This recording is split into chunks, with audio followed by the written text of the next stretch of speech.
I hear that critique coming from a political philosophy that I would think of as left populism or anti-oligarchy politics. And it's not my politics. I believe in a politics that's more oriented around a concept of liberalism that doesn't fear corporate power specifically, but fears abuse of power. So yeah, no, that tracks. So he's going to say, no, we need to work with oligarchs. We need to work with the corporate overlords to make sure that they don't crush us under their foot. Okay. Wherever it comes from.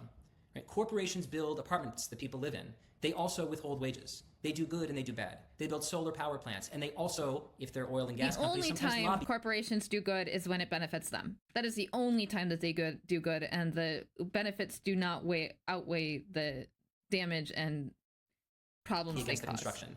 Sometimes power is pooling at the corporate level. Sometimes it's pooling at the government level. Sometimes it's pooling at the level of a bunch of neighbors getting together and saying, I just don't want more low-income people moving into this area. And when Ezra Klein was debating Sam Cedar on this topic, he did the whole thing too, where he wasn't able to give direct answers, and he used the word sometimes as well, as if this is a equal amount of power pooling in these different categories, instead of the fact that actually saying, oh yeah, sometimes it depends. It depends on where the power is.